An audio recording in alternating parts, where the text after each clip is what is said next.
Hello दोस्तों, स्वागत है आप सभी का जेपी कैंपस में। तो कैसे आप लोग? उम्मीद है आप लोग बहुत ही अच्छे होंगे और जैसे भी हैं अच्छे ही रहना चाहिए।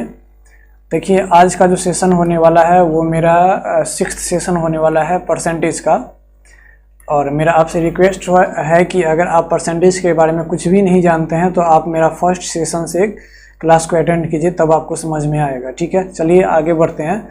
आज का सुविचार है मेरा कि कोशिश के बावजूद हो जाती है हार, कोशिश के बावजूद हो जाती है कभी हार, होके निराश मत बैठना ऐ मेरे यार। अरे कोशिश के बावजूद हो जाती है कभी हार, होके निराश मत बैठना ऐ मेरे यार। बढ़ते रहना आगे हो जैसा भी मौसम, पा लेती है मंजिल चींटी भी गिर गिर कर कई बार। देखिए, आप चींटी से सीखिए। चींटी अगर कोई भी हाइट पे, ऊंचाई पे चढ़ता है तो वो कितना बार गिरता है ना। और वो एक छोटा, एकदम छोटा सा जीव है जो कई बार परिश्रम करके वो अपने मंजिल पे पहुंचता है। तो उसी से हमको सीखना चाहिए कि हमें भी कई बार मेहनत करके और अपने मंजिल पे पहुंचना चाहिए। देखिए, आइए हम सीधा क्वेश्चंस पे आए। तो हमारा पहला क्वेश्चन कह रहा है, देखिए इससे पहले मैं बता दूं कि जो भी बेसिक कंसेप्ट है मेरे परसेंटेज का, वो परसेंटेज का बहुत सारा बेसिक कंसेप्ट हमने फर्स्ट सेशन और सेकेंड सेशन में रखा है। तो अगर आप ये डायरेक्टली इस पार्ट को देख रहे हैं तो आपसे मेरा रिक्वेस्ट है कि आप उस वीडियो को ज़रूर देखिए। ठीक है, आते हैं क्वेश्चंस पे और क्वेश्चंस के थ्रू आपको परसेंटेज का और भी अच्छी तरीके से मीनिंग को समझाते हैं। देखिए, सबसे पहला क्वेश्चन है कि कह रहा है कि इन अ रिसेंट सर्वे, है ना, एक सर्वेक्षण में, रिसेंट सर्वे मतलब क्या होता है? सर्वेक्षण नहीं। 40% हाउसेस कंटेन 2 और मोर पीपल, है ना। कह रहा है कि रिसेंट सर्वे में 40% हाउस जो है वो 2 या 2 से अधिक पीपल अपने घर में कंटेन करता है। मतलब एक विलेज में 40% ऐसा घर है जिसमें 2 या फिर 2 से अधिक पीपल है। ठीक है, उसके बाद कह रहा है कि out of those houses containing only 1 person, है ना, और उसमें से जितना भी बचा हुआ है 60% में जो भी घर है उसमें 20% ऐसा घर है ना, 20% ऐसा घर है जिसमें क्या है? मेल है ना, मेल है।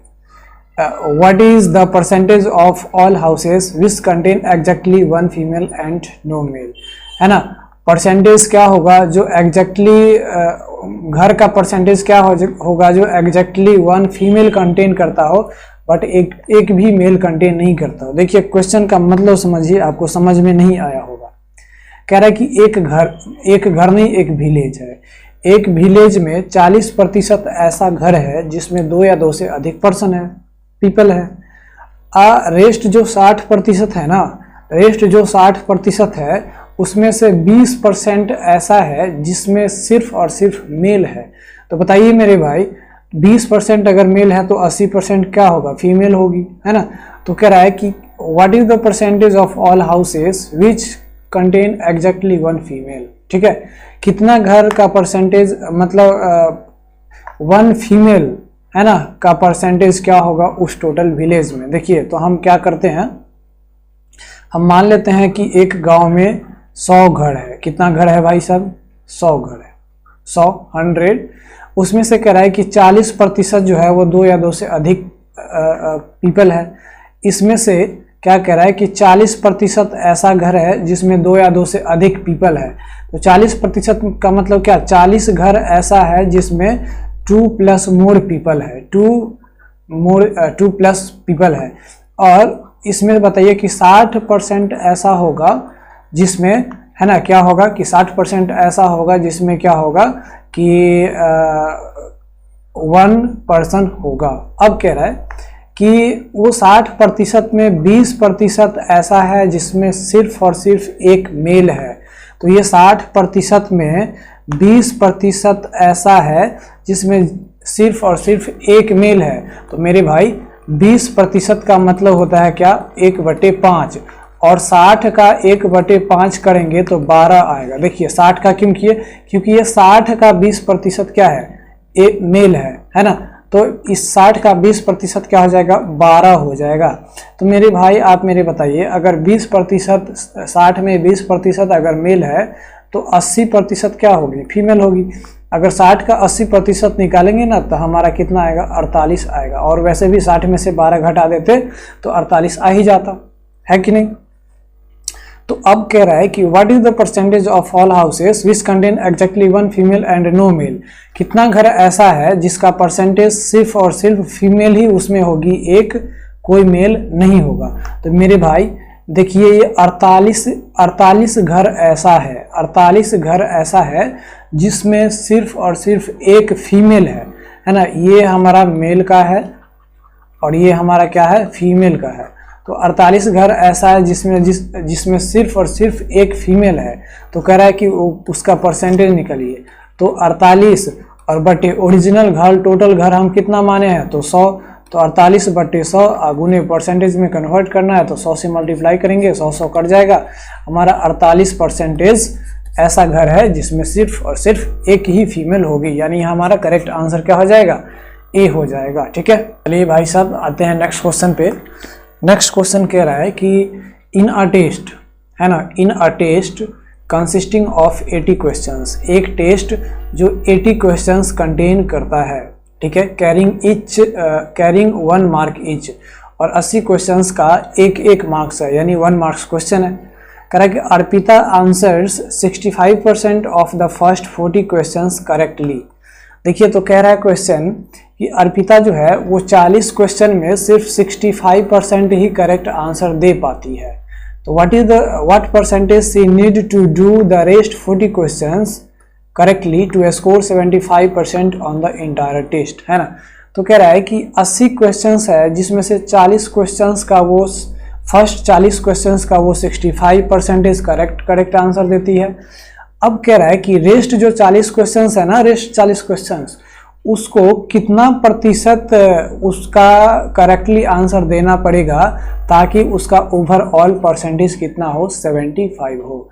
तो मेरे भाई इसको हम कैसे बनाएंगे, तो देखिए 40 कह रहा है कि 40 क्वेश्चंस का वो 65% ऐसा है जो करेक्ट आंसर दे रही है। तो मेरे भाई 40 का 65% कितना होगा, तो मेरे भाई 65% का जो फ्रैक्शन होगा वो क्या होगा, तो आप बताइए। इस 65 और बटे हम क्या कर देंगे, 100 कर देंगे। अगर इसको हम काटेंगे तो 13 पचे 65 और ये हो जाएगा 20 यानी 20, यानी 13 बटे 20 हो जाएगा। हमको 13 बटे 20 किसका निकालना है, तो 40 का। तो हम यहाँ पे करेंगे, काट देंगे, तो यहाँ पे हमारा क्या हो जाएगा 2, यानी 13 दूना 26 हो जाएगा। यानी 40 में 65% कहने का मतलब 26 क्वेश्चन वो करेक्टली देती है। और कह रहा है कि इस 40 में जो रेस्ट 40 है उसका कितना प्रतिशत करेक्टली वो आंसर देगी ताकि ये 40 और 40 जो 80 क्वेश्चंस है ना, उस 80 क्वेश्चंस पे उसको कितना परसेंटेज मार्क्स आए ओवरऑल, तो 75 आए। तो 80% का अगर 75 हम निकाले तो मेरे भाई आप अच्छी तरीके से जानते हैं कि 75% का जो वैल्यू होता है वो 3/4 होता है। कैसे, तो इस चीज़ को जानने के लिए फर्स्ट सेशन आप अटेंड कर लीजिए। तो 3/4 75% का फ्रैक्शन वैल्यू है, और 80 का 3/4 वैल्यू निकालेंगे तो ये कट जाएगा हमारा 20, यानी ये हो जाएगा 3 2 जा 60 हो जाएगा, है ना, 60 हो जाएगा। अब मेरे भाई बताइए, इसको ओवरऑल टेस्ट में टोटल इसको 60 क्वेश्चंस करेक्टली अटेंड करना होगा, और फर्स्ट 40 में वो 26 क्वेश्चंस करेक्टली अटेंड की है। तो मेरे भाई फिर जो नेक्स्ट 40 क्वेश्चन में उसको कितना करेक्ट अटेंड करना होगा, कितना करेक्ट बनाना होगा, तो टोटल करना है उसको 60 और 26 करेक्ट कर ली है। तो मेरे भाई अब बताइए कितना होगा, तो आप कहेंगे ये 4 होगा और ये 5 और ये 3 हो जाएगा। यानी ये जो करेगी वो 34 क्वेश्चंस ऐसा होगा जिसको सेकंड 40 में 34 क्वेश्चन उसको सही बनाना पड़ेगा। लेकिन आपको पूछ रहा है मेरे भाई परसेंटेज पूछ रहा है, परसेंटेज कि कितना परसेंटेज वो सही सेकंड नेक्स्ट 40 क्वेश्चंस को करेक्टली बनाए ताकि उसको 75% ओवरऑल आए।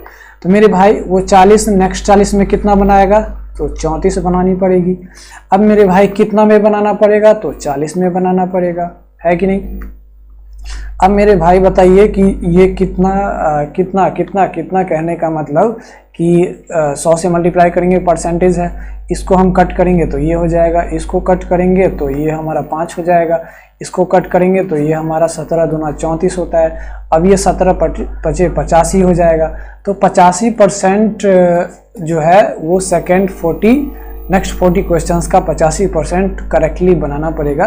तो 85% हमारा डी ऑप्शन करेक्ट हो जाएगा। उम्मीद है आपको ये समझ में आया होगा। चलिए मेरे भाई आते हैं नेक्स्ट क्वेश्चन पे। तो नेक्स्ट क्वेश्चन हमारा है, नेक्स्ट क्वेश्चन काफ़ी इंपॉर्टेंट है। कह रहा है कि in a class of 65 students and 4 teachers, एक क्लास में 65 स्टूडेंट्स है और 4 टीचर्स है। Each student got sweets that are 20% of the total number of students. प्रत्येक स्टूडेंट जो है वो 20% टोटल नंबर ऑफ स्टूडेंट्स का वो स्वीट पाता है, मिठाई पाता है। And each teacher got sweets that are 40% of the total number of students, है ना। तो how many sweets are there, कितना स्वीट्स है, नहीं समझे, देखिए समझाते हैं। कह रहे कि एक क्लास में कितना स्टूडेंट्स है, तो 65 स्टूडेंट्स है, 65 स्टूडेंट्स है और 4 टीचर्स है कि नहीं, 4 टीचर्स है। तो कह रहा है कि उसमें से प्रत्येक स्टूडेंट जो है वो 20% टोटल नंबर ऑफ स्टूडेंट्स का मिठाई पाता है। यानी एक स्टूडेंट जो है वो टोटल नंबर ऑफ स्टूडेंट्स का 20% निकालेंगे उतना वो स्वीट्स पाता है। और फिर क्या है कि टीचर जो है वो जितना नंबर ऑफ स्टूडेंट्स है उसका 40% जो स्वीट्स होगा उसका एक टीचर पाता है। तो मेरे भाई आप मेरे को बताइए कि एक स्टूडेंट कितना स्वीट्स पाएगा। तो यहाँ पे कह रहा है कितना, कह रहा है कि 20% of total number of students. तो ये 20% का वैल्यू आप जानते हैं 1/5 होता है। तो मेरे भाई एक बात बताइए, यहाँ पे हमारा टोटल नंबर ऑफ स्टूडेंट्स कितना है, 65 है। तो 1/5 किसका निकालेंगे हम, 65 का निकालेंगे, क्योंकि यहाँ पे हमारा क्या कह रहा है, of the total number of students, है ना। तो ये हो जाएगा 13×5 = 65। यानी प्रत्येक एक स्टूडेंट जो है वो 13 स्वीट्स पाता है ना, 13 स्वीट्स। अब कह रहा है कि ईच टीचर, मेरे भाई एकदम आसानी से पढ़िए, देखिए ईच टीचर कह रहा है कि प्रत्येक टीचर जो है ना वो 40% टोटल नंबर ऑफ स्टूडेंट्स का पाता है। तो आप मेरे भाई बताइए ये 40% का मतलब होता है 2/5, है ना। कितना होता है, 2/5। तो इस 2/5 किसका निकलेगा, तो 65 का, क्योंकि यहाँ पे टोटल नंबर ऑफ स्टूडेंट्स कह रहा है। तो ये हो जाएगा 13×5 = 65 और ये हो जाएगा 13 दूना 26। यानी एक टीचर जो है वो कितना स्वीट्स पाएगा, तो 26 स्वीट्स पाएगा। लेकिन मेरे भाई कह रहा है कि how many sweets are there, कितना स्वीट्स है। तो बताइए मेरे को कि एक स्टूडेंट अगर 13 स्वीट्स पाता है तो टोटल स्टूडेंट जो है वो 65 है। तो हम 13 × 65 कर दे। और यहाँ पे कितना टीचर्स है, तो 4 टीचर है। एक टीचर अगर 26 पाता है तो मेरे भाई अब बताइए कि 4 टीचर कितना पाएगा, तो 4 से मल्टीप्लाई कर देंगे। और इसको अगर हम मल्टीप्लाई करेंगे ना, इसको अगर हम मल्टीप्लाई करेंगे तो मेरे भाई हमारा जो आंसर आएगा वो आएगा 849। अब ये 849 आएगा, वो आपको कैलकुलेट करना है मल्टीप्लाई करके कि सही है या गलत है। तो 849 हमारा क्या हो जाएगा, करेक्ट आंसर हो जाएगा। उसी तरह नेक्स्ट क्वेश्चंस की बात करें तो यहाँ पे कह रहा है कि Ravi is 12 years younger than Surya. Ravi जो है वो सूर्या से 12 साल छोटा है। यंगर मीन्स क्या होता है, छोटा, ठीक है, इतना बात तो समझ गए। Ravi's age is 40% of the sum of his and Surya's as.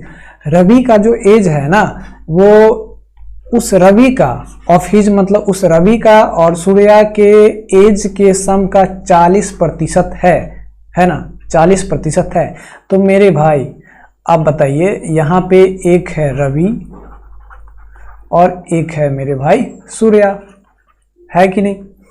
अब यहाँ पे कह रहा है कि सूर्या, देखिए यहाँ पे कह रहा है कि Ravi's age is 40% of the sum of his and Surya's age. यानी रवि का जो एज है वो 40% है किसका, तो रवि का और सूर्या का। तो मेरे भाई आप बताइए ये 40% का मतलब क्या होता है? तो आप कहेंगे 2/5, है कि नहीं? 40% क्या होता है? तो 2/5। तो इसका मतलब ये है कि ये 5 जो है ना, 5 वो रवि और सूर्या का जो एज है उसका सम है। मतलब कि 5 जो है वो रवि, एक मिनट, ये यहाँ पे 2 बंदा तो है, लेकिन यहाँ पे कह रहा है कि रवि और एक रवि और सूर्या, ठीक है। देखिए तो यहाँ पे कह रहा है कि जो रवि का जो एज है वो 40% है, किसका? तो रवि और सूर्या के एज के सम का। तो 40% का मतलब क्या? 2/5। इसका मतलब इस रवि और सूर्या का जो एज होगा वो 5 होगा, दोनों का सम। तो मेरे भाई बताइए उस 5 का 40% कितना? 2। तो रवि का कितना होगा? तो 2 होगा, है कि नहीं? अब आप मेरे भाई ये बताइए कि यहाँ पे रवि का एज कितना आया? 2 ईयर आया, है कि नहीं? अब यहाँ पे रवि और सूर्या दोनों का सम जो है वो कितना है? 5 है, जिसमें से रवि का 2 है। तो मेरे भाई आप बताइए सूर्या का कितना हो जाएगा? तो आप कहेंगे ये 5 - 2 करेंगे तो 3 ईयर जो हो जाएगा वो किसका हो जाएगा? तो सूर्या का हो जाएगा। तो मेरे भाई यहाँ पे कह रहा है कि Ravi is 12 years younger than Surya, है ना। तो मेरे भाई आप ये बताइए कि यहाँ पे जो है वो सूर्या का और रवि का एज कितना आया? ध्यान से सुनिएगा मैं क्या कह रहा हूँ, इस चीज को आप ध्यान से सुनिएगा एकदम गौर से। अब यहाँ पे रवि का आया मेरे भाई कितना? तो रवि का आया 2 साल और सूर्या का आया कितना? तो 3 साल, यानी ये यूनिट है। अब बताइए इसके बीच का डिफरेंस कितना आया? तो मेरे भाई आप कहेंगे 1 आया। तो मेरे भाई अब यहाँ करा था कि रवि जो है वो सूर्या से 12 साल छोटा है, मतलब यहाँ पर एक यूनिट किसको रिप्रेजेंट कर रहा है? तो 12 को रिप्रेजेंट कर रहा है मेरे भाई। तो बताइए यहाँ पे सूर्या का 9 साल बाद एज पूछ रहा है, तो हम उसका प्रेजेंट निकालेंगे। तो प्रेजेंट उसका जो आया है वो यूनिट 3 यूनिट आया है सूर्या का, तो 1 यूनिट बराबर 12 है। तो मैं सब बताइए कि ये 3 यूनिट बराबर कितना हो जाएगा? तो 13 12 तिया 36 हो जाएगा। 36 साल उसका प्रेजेंट एज है सूर्या का, लेकिन पूछ रहा है कि 9 साल बाद क्या होगा? तो हम क्या कर देंगे? 36 साल और प्लस 9 साल, तो 9 6 15 और ये 4 हो जाएगा, यानी 45 साल हो जाएगा, यानी हमारा करेक्ट आंसर सी हो जाएगा। देखिए मेरे भाई आते हैं नेक्स्ट क्वेश्चन पे। नेक्स्ट क्वेश्चन कह रहा है कि the sum of 2 numbers is 520। 2 numbers का सम 520 है। If the bigger number is decreased by 4%, अगर बड़ा नंबर को हम 4% से घटा दें, and the smaller number is increased by 12%, और छोटा नंबर को हम 12% से बढ़ा दें, then the number obtained are equal, तब जो नंबर आता है वो इक्वल आता है, तो स्मॉलर नंबर क्या होगा? आप उम्मीद है क्वेश्चन को समझे होंगे। तो मेरे भाई इसको सॉल्व कैसे करेंगे? तो देखिए 2 नंबर का सम कितना है? तो 520 है, लेकिन इसमें पता नहीं है कि एक नंबर क्या है और दूसरा नंबर क्या है। तो मेरे भाई हम ऐसा तो मान सकते हैं कि एक नंबर ए है और दूसरा नंबर बी है ना। अब यहाँ पर हमको ये भी मान लेते हैं कि ए जो है वो बड़ा है किससे? तो बी से बड़ा है। अब मेरे भाई ये कह रहा है कि बिगर नंबर को 4% घटाया जाता है, मतलब बिगर नंबर हम ए माने हैं, तो ए को 4% से घटाएंगे तो घटाने के बाद जो आएगा वो अपने आप का कितना आएगा? तो वो अपने आप का 100 - 4, 4 घटाना है तो 100% - 4% 96, यानी घटाने के बाद वो अपने आप का कितना बन जाएगा? तो 96% बन जाएगा, यानी ए इंटू 96%, है ना। नहीं समझे? देखिए हम ये बोलना चाह रहे हैं कि अगर कोई नंबर x है, इस x का हम चाह रहे हैं कि अगर 10% घटा दें, तो घटाने के बाद जो भी नंबर आएगा ना वो अपने आप का ये 100 - 10% मतलब 90% होगा, यानी ये जो नंबर आएगा वो अपने आप का 90% होगा। आप किसी भी नंबर लेट करके उस पर अप्लाई करके देख सकते हैं कि क्या हम सही बोल रहे हैं या गलत। उसी तरह ये तो 4% क्या कर रहा है? घटाया है, घटा दिया। लेकिन अब ये कह रहा है कि जो छोटा नंबर है ना, स्मॉलर नंबर, उसको 12% से बढ़ा दिया जाता है, 12% से बढ़ा दिया जाता है। तो मेरे भाई छोटा नंबर वो अपने आप में तो 100 है, अब जब हम उसमें 12% बढ़ा देंगे, इसका मतलब ये है, तो मेरे भाई बताइए, वो अपने आप में 100% है और 12% बढ़ाएंगे तो वो क्या हो जाएगा, 112 हो जाएगा, यानी 1 का 112% हो जाएगा। अब मेरे भाई इसको हम ऐसे तो लिख सकते हैं a इंटू 96/100, और इसको लिख सकते हैं, सॉरी a लिख दिए यहाँ पे b, इसको हम लिख सकते हैं b इंटू 112/100। अब मेरे भाई बताइए, ये 100 से 100 कट जाएगा और ये जो है वो 96 और ये 112 जो है वो 16 से कटेगा, तो ये हो जाएगा 16 छक्का 96 और 16 सत्ते 112। तो यहाँ पे 6a और यहाँ पे आया 7b, तो ये 6a रेशियो 7b आया, लेकिन हम यहाँ पे a/b निकाले तो मेरे भाई आप कहेंगे 7/6 होगा। इसका मतलब a अगर 7 है तो b कितना है, तो 6 है, लेकिन मेरे भाई यहाँ पे कह रहा है कि दोनों का सम कितना है, तो 512 है। इसका मतलब ये है कि ये a 7 है और b 6 है, यानी 7 और प्लस 6 यानी 13। ये 13 जो है वो किसको रिप्रेजेंट कर रहा है, तो 520 को रिप्रेजेंट कर रहा है। तो मेरे भाई ये एक यूनिट किसको रिप्रेजेंट करेगा, तो 520 और बटे 13। और आपको पूछ रहा है स्मॉलर नंबर क्या होगा, तो स्मॉलर नंबर का रेशियो क्या है, तो स्मॉलर नंबर का 6 है, तो 6 यूनिट का वैल्यू कितना होगा, तो आप कहेंगे ये 13 चौका 52 हो जाएगा, 13 चौका 52 40 आ जाएगा, तो 40 गुने 6 यानी 6 चौक 24 240 हो जाएगा, और 240 आपका क्या हो जाएगा, करेक्ट आंसर हो जाएगा। उसी तरह हम आते हैं नेक्स्ट क्वेश्चन पे। तो नेक्स्ट क्वेश्चन मेरा कह रहा है कि the ratio of number of boys to that of girls in a village is 3:2। देखिए एक विलेज में बॉयज है और गर्ल्स है, तो कह रहे हैं इसका जो रेशियो है बॉय का वो 3 है और इसका जो रेशियो है वो 2 है मेरे भाई। अब कह रहा है कि if 30% of boys and 70% of girls appeared in an examination, है ना, then the ratio of the students appeared in the examination to the not appeared in the examination will be, है ना। तो पूछ रहा है कि अगर 30% बॉयज और 70% गर्ल जो है वो एग्जामिनेशन में अपियर हुआ, तो रेशियो बताइए कि टोटल नंबर जो टोटल कहने का मतलब जो एग्जामिनेशन में अपियर हुआ और जो एग्जामिनेशन में अपियर नहीं हुआ, उस दोनों का रेशियो बताइए। तो मेरे भाई ये अगर रेशियो है तो हम क्या इस 3 को 300 बना सकते हैं और इस 2 को 200 बना सकते हैं। तो इसको हम क्यों बनाए सो समझिए। ये रेशियो था 3 और ये रेशियो था 2। हम इस 3 को 300 बना लिए और इस 2 को 200 इसलिए बना लिए ताकि हमको ये 30% ऑफ बॉयज जो कह रहा है ना, तो 30% 30 का निकालना आसान है, 3 का कम आसान है, ठीक है। तो इसलिए हम 3 को 300 बना लिए ताकि इसका 30% निकालने में आसान हो। और वैसे भी इसको काटिएगा तो फिर वही तो आएगा रेशियो 3:2, तो कोई दिक्कत नहीं है इसमें, आप इस चीज़ को समझिए। देखिए कह रहा है कि 30% बॉयज जो है वो अपियर हुआ था, तो 300 का 30% मतलब देखिए 30% का जो फ्रैक्शन वैल्यू होता है वो 30/100 अगर हम कहें तो ये 3/10 हो जाएगा। और ये 3/10 किसका, तो मेरे भाई 300 का। तो 300 का जब 3/10 निकालेंगे तो ये 3 3 9 90 हो जाएगा, ठीक है। उसी तरह कह रहा है कि गर्ल्स जो है वो टोटल कितना अपियर हुई है, तो 70%। तो 70% का मतलब होता है 7/10 और ये 7/10 किसका, तो 200 का।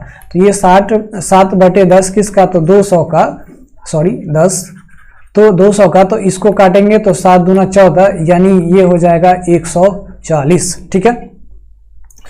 अब कह रहा है कि then the ratio of the students appear. तो देखिए अपियरिंग स्टूडेंट्स कितना है, तो ये जो है वो अपियर स्टूडेंट है 90 और 140। तो इस दोनों को जोड़ेंगे तो अपियर स्टूडेंट हो जाएगा आपका, ये हो जाएगा 14 और 9 कितना होगा, तो 14 और 9 23 होगा, 230, ठीक है। और कितना अपियर नहीं हुआ, तो मेरे भाई कितना अपियर नहीं हुआ, नॉट अपियर, कितना अपियर नहीं हुआ, तो 300 में से 90 अगर अपियर हुआ तो इसमें बताइए कि 210 अपियर नहीं हुआ होगा बॉयज में। और गर्ल्स में 200 में 140 अगर अपीयर हुई, इसका मतलब है कि 60 गर्ल्स ऐसी होगी जो अपीयर नहीं हुई है। तो इस दोनों को जोड़ेंगे तो हमारा कितना आएगा, तो आप कहेंगे यहाँ पे कितना आ जाएगा, तो 270 आ जाएगा। अब अपीयर स्टूडेंट 230 है और नॉट अपीयर स्टूडेंट 270 है। तो यहाँ पे अगर हम रेशियो निकालें तो 230 और रेशियो 270, इसको हम काटेंगे तो ये 23 रेशियो 27 आ जाएगा। यानी आपका करेक्ट आंसर क्या हो जाएगा, ए हो जाएगा। ठीक है, उसके बाद नेक्स्ट क्वेश्चन कह रहा है कि the price of rice has increased by 60%, यानी राइस का जो प्राइस है वो 60% से बढ़ा दिया जाता है। तो मेरे भाई एकदम बेसिक कंसेप्ट, 60% का मतलब क्या होता है, तो आप कहेंगे 60/100 और ये कट जाएगा, इसका मतलब हो गया ये 60% का मतलब होता है 3/5। इसका मतलब ओरिजिनल प्राइस जो था, ओरिजिनल प्राइस अगर वो 5 था तो उसका 60% कितना होगा, तो इस 5 का 60% कितना होगा, 3। तो 60% बढ़ा दिया जाता है, मतलब 5 + 3। अब जो न्यू प्राइस जो है वो कितना है, तो 8 हो गया, है कि नहीं, है कि नहीं। तो कह रहा है कि in order to restore the original price, मतलब ओरिजिनल प्राइस हमारा 5 है, तो ओरिजिनल प्राइस को रीस्टोर करने के लिए, रीस्टोर कहने का मतलब जो बढ़ा हुआ प्राइस है ना, उसको घटाएंगे और घटा के हम ओरिजिनल प्राइस पे लाएंगे जो पहले का प्राइस था। तो उस न्यू प्राइस को कितना प्रतिशत हमको घटाना पड़ेगा। तो मेरे भाई कितना का डिफरेंस है, तो आप कहेंगे 3 का डिफरेंस है। तो हमें 8 जो ये जो आया है न्यू प्राइस, उसमें से 3 घटाना पड़ेगा। और 3 कितना में घटाना पड़ेगा, तो न्यू प्राइस का 3 घटाना पड़ेगा। तो 3/8 अगुने 100 कर देंगे, है ना। तो ये हो जाएगा हमारा कितना, तो ये काटेंगे तो ये हमारा हो जाएगा 2 और ये हो जाएगा हमारा कितना, तो 25 चौका, यानी ये हो जाएगा 75/2%। और 75/2% को हम लिख सकते हैं क्या, तो 7 दूना 14, यानी ये 37.5 लिख सकते हैं। ठीक है, चलिए आते हैं नेक्स्ट क्वेश्चन पे मेरे भाई। यहाँ पे नेक्स्ट क्वेश्चन कह रहा है कि a boy found the answer for the question, है ना, subtract the sum of 1/4 and 1/5 from unity and express the answer in decimals as 0.45। तो कह रहा है कि एक लड़का जो है वो क्या करता है, 1/4 को और 1/5 को जोड़ता है, और जोड़ने के बाद जो उसका आंसर आता है वो कितना हो जाएगा, एलसीएम 20, और ये हो जाएगा 5 और ये हो जाएगा 4, यानी ये 5 4 9/20। और फिर वो क्या करता है, यूनिटी में से घटाता है, मतलब 1 में से घटाता है इस 9/20 को। तो यहाँ पे 20 और माइनस 9/20 हो जाएगा, यानी ये 11/20 हो जाएगा। ठीक है, अब वो क्या करता है, उसको डेसिमल में कन्वर्ट कर देता है। तो ये महानुभाव क्या किए, इस 11/20 को जो डेसिमल में वो कन्वर्ट किया वो 4/5 किया, जबकि ये डेसिमल इसका रिप्रेजेंटेशन 11/20 का गलत है। तो कह रहा है कि जो सही है ना, तो सही है वो आप निकालिए, लेकिन बताइए कि परसेंटेज एरर कितना हुआ। तो मेरे भाई हम क्या करते हैं कि 11/20 तो ओरिजिनल आंसर आएगा, लेकिन वो गलती से 0.45% में डेसिमल में कर दिया। तो हम क्या करते हैं, इस 0.45 जो एरर वाला है ना, उसको हम क्या करते हैं, फ्रैक्शन में कन्वर्ट कर लेते हैं। तो ये हो जाएगा 45/100, ये हो जाएगा आपका कितना, तो काटेंगे 5 से, तो ये हो जाएगा 20, और ये हो जाएगा आपका कितना, तो ये हो जाएगा 5 से काटेंगे तो 9×5 = 45, यानी 9/20। देखिए हमारा जो ओरिजिनल आंसर आता, करेक्ट आंसर वो 11/20, लेकिन ये भाई साहब ने लाया कितना, 9/20, है ना, डेसिमल के फॉर्म में। तो अगर हम घटाएंगे तो कितना का डिफरेंस है, तो मेरे भाई आप कहेंगे 11 - 9/20, आप कहेंगे कि कितना का डिफरेंस है, तो 2/20 का, यानी आप कहेंगे कि 1/10 का डिफरेंस है। कितना का डिफरेंस है, 1/10 का। तो यहाँ पे इतना ही नहीं पूछ रहा है, कह रहा है कि एरर परसेंटेज बताइए। तो मेरे भाई एरर कितना हुआ इससे, 1/10। ओरिजिनल आंसर कितना आता है, 11/20। तो यहाँ पे हम क्या कर लेंगे, 11/20। इसको परसेंटेज में कन्वर्ट करना है तो 100 से मल्टीप्लाई कर देंगे, ये कट गया, है ना। अब ये जो 2 है वो 2 ऊपर चला जाएगा, ठीक है, ऊपर चला जाएगा। तो मेरे भाई क्या हो जाएगा, 2/1 × 100, ठीक है, 2/1 इंटू 100, लेकिन यहाँ पे 11 भी तो बचा हुआ है, तो ये 11 क्या हो जाएगा, नीचे आ जाएगा, 1 नहीं होगा, नीचे आ जाएगा। ठीक है, तो ये हो जाएगा 200/11, यानी 200/11% हमारा करेक्ट आंसर होगा। तो कहाँ है भाई साहब, तो हमारा ऑप्शन नंबर ए है। उम्मीद है आपको ये सेशन अच्छा लगा होगा। अगर अच्छा लगा तो आप वीडियो को लाइक और चैनल को सब्सक्राइब जरूर कीजिए मेरे भाई। मिलते हैं नेक्स्ट वीडियो में। जय हिंद।